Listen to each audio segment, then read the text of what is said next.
what's up, y'all? This is Mike reporting in for duty. Today we're sitting here with Simon Dunmore from Defected. Well, I'll let him introduce himself. Hi, I'm Simon Dunmore from Defected Records. Defected Records is from London, but we're in Amsterdam. Okay, I didn't know that. There we go. I was looking on the internet for information about you guys. I mean, I've heard the music from Defected for like as long as I can remember, actually. But I saw that you guys did a lot of parties in Asia. I believe Singapore and Jakarta, right?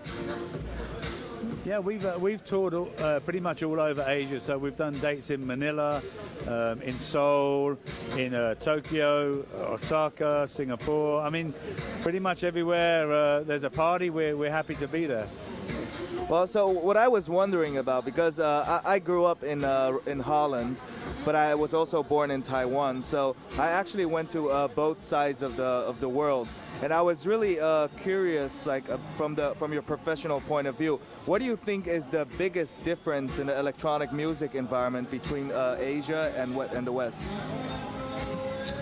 Wow. Well, I mean, Asia's obviously a pretty expansive continent. So, you know, in places like Korea and Japan and probably Taiwan, everyone is very up on their technology. You know, they're very internet savvy, so they find out what they need to do, what they want to find out about very quickly over the internet. And you find when you go to those places that the crowd is very knowledgeable. You get great reaction to records, and people ask you questions. You're like, wow, how do you know about that? And you know, the internet is an amazing vehicle for connecting people and for people for finding out about what they want to.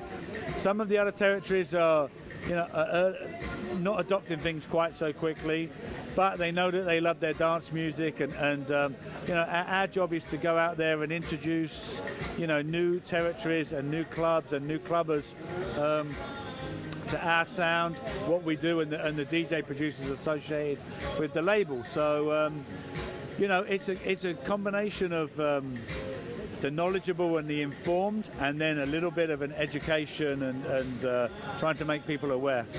So do you think that the people in Asia know less about electronic music than the people in the West? Absolutely not. No, I think that they everybody likes to go out and party. So there are people that like to do so in a really informed way, and there's some people that just like to go out and party. So some of the best gigs that we do are absolutely in Asia. And I think that some of the people that attend those events are much more open-minded and less cynical than maybe people that are in Europe. So I think it's just different, you know. You can't really compare the territories because the cultures of the people and the environments are so radically different that it's just different. So because if I'm in Holland, right, I always see like so many different kind of labels. There are so many labels here, so many artists here, so many DJs, producers.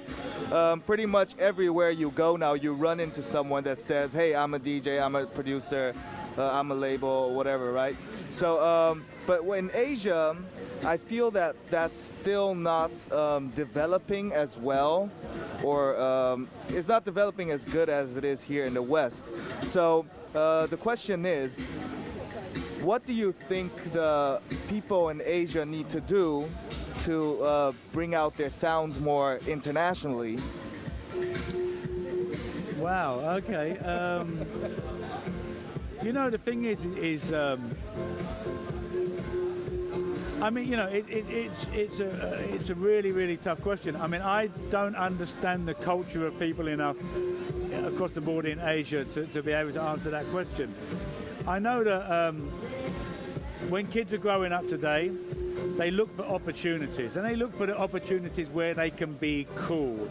And you know, and I think if you're a DJ or you're a musician or you're a sports person, I think it gives you the opportunity to, you know, to make a successful career, but in a cool way. Not everybody goes on to be successful of it. So, you know, so if you're a young kid in high school in Europe, you know, you want to be a DJ, you want to be a musician, because it's a way of you know, bettering yourself, and it's easily achievable. You know, you can buy a computer, you can buy a laptop, you can buy music programming software, you can make tracks.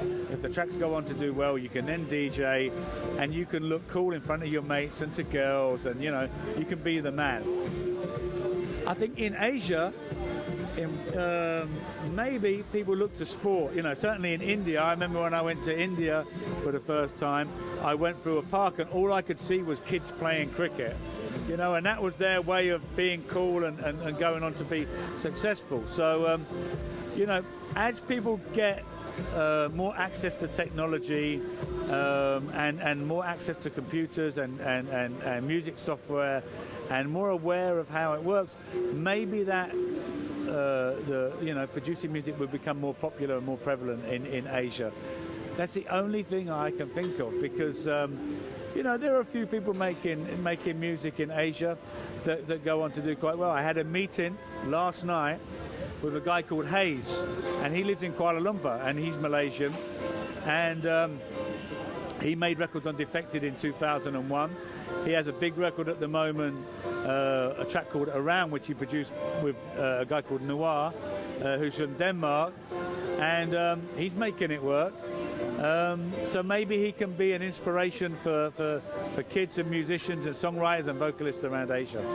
Well, so let me ask you a hypothetical question, right? Imagine you're a young Asian kid and you want to release your record, you want to start your label. How would you do it? Everything goes. How would I do it? I mean, you know, the thing is about dance music is that because of everything that I just said, that you can buy a laptop, that you can buy music programming software, it means there is a lot of music, you know, and there's a lot of you know, music that all sounds very similar because everybody uses the same loops, the same music software and whatever. So you have to work really hard to make your music better than everybody else's. So whether that means that you study music, that you understand that music is an emotional thing and not just a mechanical thing, it gives you the opportunity. Once you've made a great record, you then have to work really hard to make sure that it's noticed. And you need to get lucky. It's not just about working hard. You know, there are people that work really hard. There are people that work great records, make great records, but they don't sometimes get lucky. And you need a bit of everything going on in there. You know, and then you have to pray. There's no quick fix these days. So yeah, well, I was thinking about the stuff you said about being passionate about creating your music, right? And in the last, I don't know, 5 to 10 years, the technology have been pushing electronic music forward so fast. You know, for example, like before we had to actually buy vinyl, and now we have stuff like Tractor. Do you think that because it's so easy now to make music, that the quality of the music has declined? No, I think there's always been bad music. Undoubtedly, there's always been bad music. But I think it's easier to make bad music now. So there's definitely a lot of bad music around. But that's a good thing. It gives more people opportunity. You know, more people have the chance to make records. More people have the chance to become DJs. Ultimately, the people that put the time in to make sure, like I just mentioned, that they understand the process of making music. You know, they can add chords and keyboards, you know, horns, guitars, vocals, and whatever. Something that just elevates their record above everybody else's. But you know, that's the same as, like I mentioned, sport earlier. The people that practice after school for 3 or 4 hours sometimes go on to be great footballers, or you know, great athletes and whatever. You don't get nothing for nothing these days. You've got to put the time in. So passion and work hard and believe in what you do, right? Okay. I have a small game I like to play. What I'm gonna do is I'm gonna just randomly say a word, and I will hope that you can just say the first thing that pops up in your mind. Okay? Okay, the first one, of course, music. Emotion, passion, sex. I like that answer. Okay, second one, the Rolling Stones or the Beatles? Rolling Stones. Beatles are way too squeaky clean for me. So you like it raw, right? Keith Richards and Mick Jagger were dudes back in the day, you know? Definitely, definitely. Okay, the other one, turntablism or DJ software? Turntablism, because it's just more visual and you know that the person is doing it for real. With DJ software, you never know if someone's faking it. Okay, I agree. Let's see. Last but not least, the future. It's bright. Future's bright.